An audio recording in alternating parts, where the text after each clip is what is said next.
ನಮಸ್ತೆ ಮಿತ್ರರೇ, ಎಲ್ಲರಿಗೂ ಮಕರ ಸಂಕ್ರಾಂತಿ ಹಬ್ಬದ ಶುಭಾಶಯಗಳು. ಸೂರ್ಯನು ತನ್ನ ಪಥವನ್ನು ಬದಲಾಯಿಸುವ ಹಾಗೆ, ಅಂದರೆ ದಕ್ಷಿಣ ದಿಕ್ಕಿನಿಂದ ಆತನು ಈಗ ಉತ್ತರಾಭಿಮುಖವಾಗಿ ಚಲಿಸ್ತಾನಂತೆ. ಹಿಂದೂ ಸನಾತನ ಧರ್ಮದ ಪ್ರಕಾರ ದಕ್ಷಿಣಾಯನದ ಟೈಮ್ನಲ್ಲಿ ಮುಚ್ಚಿದ್ದಂತಹ ಸ್ವರ್ಗದ ಬಾಗಿಲು ಸೂರ್ಯನು ಈಗ ಉತ್ತರ ಮುಖವಾಗಿ ಚಲಿಸುವಾಗ ಅದು ತೆರೆದುಕೊಳ್ಳುತ್ತದೆ ಅಂತೆ. ಹಾಗಿರುವಾಗ ಸೂರ್ಯನು ಹೇಗೆ ತನ್ನ ಪಥವನ್ನು ಬದಲಾಯಿಸ್ತಾನೋ ಹಾಗೆಯೇ ನಮ್ಮ ಜೀವನದಲ್ಲಿ ನಾವು ಕೆಲವು ಬದಲಾವಣೆಗಳನ್ನು ಮಾಡುತ್ತಾ ಉತ್ತರಾಭಿಮುಖವಾಗಿ, ಅಂದರೆ ಎತ್ತರಕ್ಕೆ ಚಲಿಸೋಣ ಅಂತ ಹೇಳುತ್ತಾ, ಎಳ್ಳು ಬೆಲ್ಲ ಸವಿದು ಒಳ್ಳೆ ಮಾತುಗಳನ್ನು ಆಡೋಣ ಅಂತ ಹೇಳುತ್ತಾ, ಇವತ್ತು ನನ್ನ ಅಡಿಗೆ ಮನೆಯಲ್ಲಿ ನಾನು ನಮ್ಮ ಕರಾವಳಿಯವರು ಹಿಂದಿನ ಕಾಲದಲ್ಲಿ ಮಾಡ್ತಿದ್ದಂತಹ ಕಡಲೆ ಮತ್ತು ಗೆಣಸು ಹಾಕಿ ಒಂದು ಬೆಳಗಿನ ಬ್ರೇಕ್ಫಾಸ್ಟನ್ನು ಮಾಡಿದ್ದೇನೆ. ಬಹಳ ರುಚಿಕರವಾಗಿರ್ತದೆ ಮತ್ತು ಆರೋಗ್ಯಕ್ಕಂತೂ ಬಹಳ ಒಳ್ಳೆಯದು. ಮಕ್ಕಳಿಗಂತೂ ಬಹಳ ಉತ್ತಮ ಬ್ರೇಕ್ಫಾಸ್ಟ್ ಅಂತ ನಾನು ಹೇಳ್ತೇನೆ. ಹಾಗಿರುವಾಗ ಯಾರೆಲ್ಲ ನನ್ನ ಚಾನಲನ್ನು ನೋಡ್ತಿದ್ದೀರಿ, ಯಾರೆಲ್ಲ ಇನ್ನೂ ಸಬ್ಸ್ಕ್ರೈಬ್ ಮಾಡಿಲ್ಲ, ದಯವಿಟ್ಟು ಸಬ್ಸ್ಕ್ರೈಬ್ ಮಾಡಿ, ಸಪೋರ್ಟ್ ಮಾಡಿ ಅಂತ ಹೇಳುತ್ತಾ ಬನ್ನಿ ಈ ಒಂದು ಹಳೆಯ ಕಾಲದ ರೆಸಿಪಿಯನ್ನು ಹೇಗೆ ಮಾಡುವುದು ಎಂದು ನೋಡೋಣ. ವೀಕ್ಷಕರೇ, ಇವತ್ತು ತುಳುನಾಡಿನ ಸ್ಪೆಷಲ್ ಈ ಗೆಣಸು ಮತ್ತು ಕಡಲೆ, ನೆನೆಸಿಟ್ಟಂತಹ ಕಡಲೆ ಹಾಕಿ ಒಂದು ಮಾರ್ನಿಂಗ್ ಬ್ರೇಕ್ಫಾಸ್ಟ್ ನಾವು ಮಾಡ್ತೇವೆ, ಅದನ್ನು ಮಾಡೋಣ. ಮೊದಲಿಗೆ ಈ ಒಂದು ಕಡಲೆಯನ್ನು ನಾವು ಏನು ಮಾಡು ಹೇಳಿದರೆ ಕುಕ್ಕರ್ನಲ್ಲಿ ಹಾಕಿ ಬೇಯಿಸ್ಕೊಳ್ಳೋಣ. ಅದರ ಮೊದಲು ಏನೆಲ್ಲ ಸಾಮಗ್ರಿಗಳು ಬೇಕಂತ ಹೇಳ್ತೇನೆ. ಒಂದು ನೀರುಳ್ಳಿ ಬೇಕು, ಇದನ್ನು ಈಗ ಸ್ಲೈಸ್ ಮಾಡಿ ಇಟ್ಲಿಕ್ಕೆ. ಹಿಂಗು ಅಗತ್ಯ, 1 ಚಮಚದಷ್ಟು ಸಾಸಿವೆ, ಒಂದು ಅರ್ಧ ಇಂಚಿನಷ್ಟು ಶುಂಠಿ ಬೇಕು, 2 ಮೆಣಸು, ನಿಮಗೆ ಬೇಕಿದ್ರೆ ಖಾರ ಹೆಚ್ಚು ಬೇಕಿದ್ರೆ ಹೆಚ್ಚು ಮೆಣಸು ತೆಗೆದುಕೊಳ್ಬೋದು ಸ್ವಲ್ಪ, ಮತ್ತು ಈ ಕರಿಬೇವಿನ ಸೊಪ್ಪು. ಈಗ ಮೊದಲಿಗೆ ನಾನು ಕುಕ್ಕರಲ್ಲಿ ಇದನ್ನು ಸ್ವಲ್ಪ ನೀರು ಹಾಕಿ, ಮುಳುಗುವಷ್ಟು ನೀರು ಹಾಕಿ, ಮತ್ತು ಈ ಒಂದು ಹಿಂಗನ್ನು ಹಾಕಿ ಬೇಯಿಸ್ಕೊಳ್ತೇನೆ.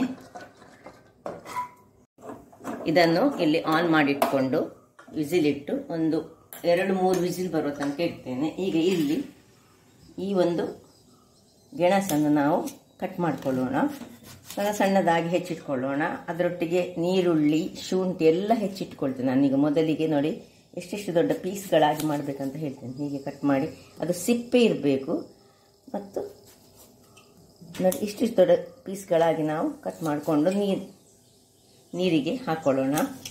ನೀರಿನಲ್ಲಿ ಸ್ವಲ್ಪ ಹೊತ್ತು ಇಡಬೇಕು, ಯಾಕಂದರೆ ಅದರಲ್ಲಿರುವಂತಹ ಸ್ಟಾರ್ಚ್ ಅದು ಹೋಗಬೇಕು ಹೇಳಿ. ನಾವು ನಿಮ್ಮ ಸೈಜ್ನಲ್ಲಿ ಕಟ್ ಮಾಡ್ಬೋದು, ಇದಕ್ಕಿಂತ ಸಹ ದೊಡ್ಡದು ಸಹ ಮಾಡ್ಬೋದು. ಇದರಲ್ಲಿ ಸ್ವಲ್ಪ ಗೆಣಸುಗಳಲ್ಲಿ ಹೆಚ್ಚಾಗಿ ಒಳಗಿನಿಂದ ಹುಳ ಎಲ್ಲ ಇರ್ತದೆ, ಅದನ್ನು ಸ್ವಲ್ಪ ಚೆನ್ನಾಗಿ ನೋಡಿಕೊಂಡು ಹಾಕಬೇಕು.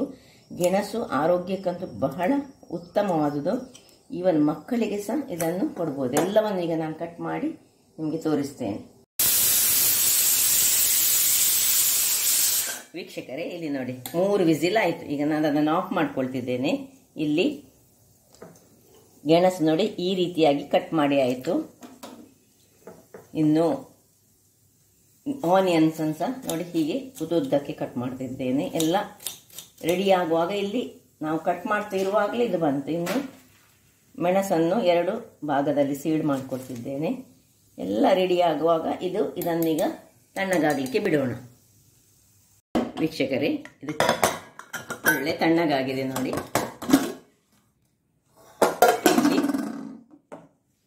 ಇದು ಸಾಧಾರಣ ನಾನು ಒಮ್ಮೆ ನೀರಿನಲ್ಲಿ ಹಾಕಿ, ಒಮ್ಮೆ ನೀರನ್ನು ತೆಗೆದು ಪುನೊಂದು ನೀರಿನಲ್ಲಿ ಹಾಕಿಟ್ಟೆ. ಯಾಕಂದರೆ ಇದರ ಸಿಪ್ಪೆ ನಾವು ತೆಗೆಯುವುದಿಲ್ಲ, ಅದರಿಂದಾಗಿ ಇದರಲ್ಲಿ ಸ್ವಲ್ಪ ಕೊಳೆ ಇರ್ತದೆ, ಮತ್ತು ಸ್ಟಾರ್ಚ್ ಅಂಶ ಒಳ್ಳೆಯದಾಗಿ ಬಿಟ್ಕೊಳ್ಬೇಕು. ನೋಡಿ ಇಷ್ಟಿಷ್ಟು ದೊಡ್ಡದಾಗಿ ತುಂಡುಗಳಾಗಿ ಮಾಡಿದೆ. ಈಗ ಗ್ಯಾಸ್ನಲ್ಲಿ ಇದು ಬಿಸಿಯಾಗಲಿ. ಬಿಸಿಯಾಗುವಾಗ ಅದಕ್ಕೆ ಸ್ವಲ್ಪ ಎಣ್ಣೆಯನ್ನು ಹಾಕೊಳ್ಳೋಣ. ಒಂದು 4 ಚಮಚಗಳಷ್ಟು ಎಣ್ಣೆ ಬೇಕು ನಮಗೀಗ ಒಗ್ಗರಣೆ ಇಡಲಿಕ್ಕೆ ಉಂಟು. ಬಾಣಲೆ ಬಿಸಿ ಆಗುವಾಗ ನೋಡಿ ಎಣ್ಣೆ ಬಿಸಿ ಆಯಿತು, ಸಾಸಿವೆ ಹಾಕ್ತಿದ್ದೇನೆ. ಮತ್ತು ನಾನು ಸ್ವಲ್ಪ ಚಾಪ್ ಮಾಡಿ ಬೆಳ್ಳುಳ್ಳಿ ಹಾಕಿದ್ದೇನೆ. ಇದು ಆಪ್ಷನಲ್, ನೀವು ಬೇಕಿದ್ರೆ ಹಾಕ್ಕೊಳ್ಬೋದು. ಇನ್ನು ಸ್ವಲ್ಪ ಶುಂಠಿ ನೋಡಿ, ಸ್ವಲ್ಪ ಅರ್ಧ ಇಂಚಿನಷ್ಟು ಶುಂಠಿಯನ್ನು ಕಟ್ ಮಾಡಿ ಹಾಕ್ಕೊಂಡಿದ್ದೇನೆ. ಕಾಯಿ ಮೆಣಸು, ಈರುಳ್ಳಿ, ಇಲ್ಲಿ ಬೇಕಿದ್ರೆ ನೀವು ಒಂದು ರೆಡ್ ಚಿಲ್ಲಿ ಸಹ ಹಾಕ್ಕೊಳ್ಬೋದು, ಹಾಕಬೇಕಿದ್ರೆ ಹಾಕಿದರೆ ಸಹ ಸ್ವಲ್ಪ ಖಾರ ಹೆಚ್ಚು ಬೇಕಿದ್ದವರು ಹಾಕ್ಕೊಳ್ಬೋದು.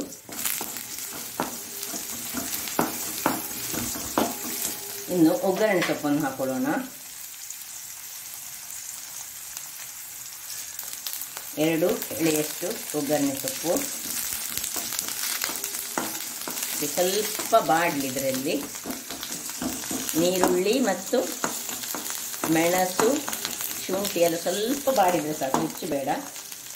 ಈಗ ಸ್ವಲ್ಪ ಹಿಂಗನ್ನು ಸಹ ಇದಕ್ಕೆ ಹಾಕ್ಕೊಳ್ತೇನೆ ನಾನು. ಹಾಕ್ಕೊಂಡು ಇಲ್ಲಿ ನೋಡಿ ಇದನ್ನು ಚೆನ್ನಾಗಿ ಇದರಿಂದ ತೆಗೆದು, ಇನ್ನು ಒಂದು ಸ್ವಲ್ಪ ನನಗೆ ಮರ್ತು ಹೋಯಿತು, ಉದ್ದಿನ ಬೇಳೆ ಸಹ ಹಾಕೊಳ್ಳೋಣ. ಉದ್ದಿನ ಬೇಳೆ ಹಾಕ್ಕೊಂಡು ಸ್ವಲ್ಪ ಅದು ಫ್ರೈ ಆಗಬೇಕು ಉದ್ದಿನ ಬೇಳೆ.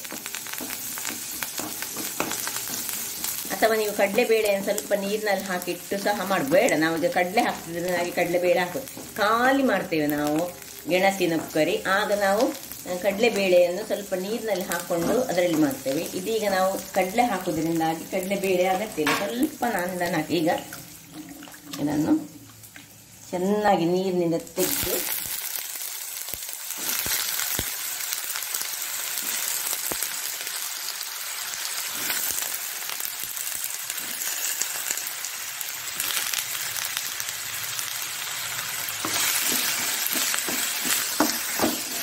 ಚೆನ್ನಾಗಿ ಇದರಲ್ಲಿ ಸ್ವಲ್ಪ ಬಾಡಲಿ. ಈಗ ಇದಕ್ಕೆ ಸ್ವಲ್ಪ ಉಪ್ಪು,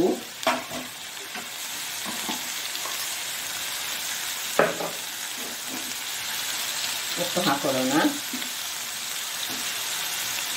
ಉಪ್ಪು ಹಾಕೊಂಡು ಸ್ವಲ್ಪ ತಿರುಗಿಸ್ಕೊಳ್ಳೋಣ.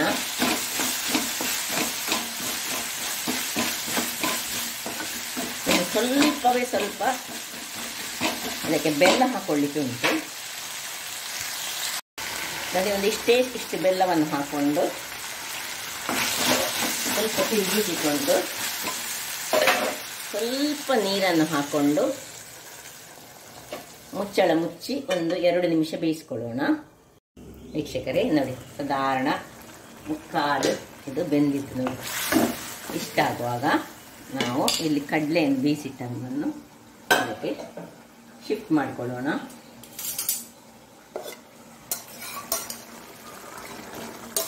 ಎಷ್ಟು ನಿಮಗೆ ಕಡಲೆ ಬೇಕು ಅಷ್ಟು ಕಡಲೆಯನ್ನು ನೀವು ಹಾಕ್ಕೊಳ್ಬೋದು. ನಾನು ಸ್ವಲ್ಪವನ್ನು ಉಳಿಸಿಕೊಂಡು ಇದರದ್ದು ಸಾರು ಮಾಡಲಿಕ್ಕೆ ಇಟ್ಟುಕೊಳ್ತೇನೆ. ತುಂಬ ಕಡಲೆ ಆಗಬೇಕಂತಿಲ್ಲ, ಹೆಚ್ಚು ಗೆಣಸಿದ್ರೆ ಒಳ್ಳೆಯದಾಗ್ತದೆ ಇದರಲ್ಲಿ.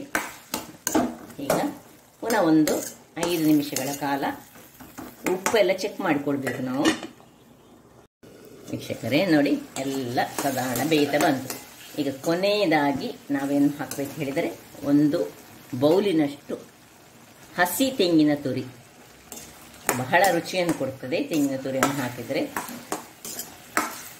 ನಾವು ಕರಾವಳಿಗೆ ತೆಂಗಿನ ತುರಿ ಇಲ್ಲದೆ, ತೆಂಗಿನಕಾಯಿ ಇಲ್ಲದೆ ನಮ್ಮದು ಯಾವುದೇ ಪದಾರ್ಥಗಳು ಇಲ್ಲ, ಅಥವಾ ತಿಂಡಿಗಳು ಬ್ರೇಕ್ಫಾಸ್ಟ್ನಲ್ಲಿ ಸಹ ನಾವು ಯೂಸ್ ಮಾಡ್ತೇವೆ. ನಮಗೆ ಅತ್ಯಂತ ಪ್ರಿಯವಾದ ಸಹ, ಮತ್ತು ಅದು ಅತ್ಯಂತ ರುಚಿಕರ, ಆರೋಗ್ಯದಾಯಕ. ಅದರಿಂದಾಗಿ ಆದಷ್ಟು ನಾವು ಯಾವುದ್ಯಾವುದು ತೆಗೆದುಕೊಳ್ಳುವುದಾದರೂ ತೆಂಗಿನ ಹಾಲು, ತೆಂಗಿನ ತುರಿ ಇದೆಲ್ಲ ಆರೋಗ್ಯವನ್ನು ಹೆಚ್ಚು ಮಾಡುವಂಥದ್ದು.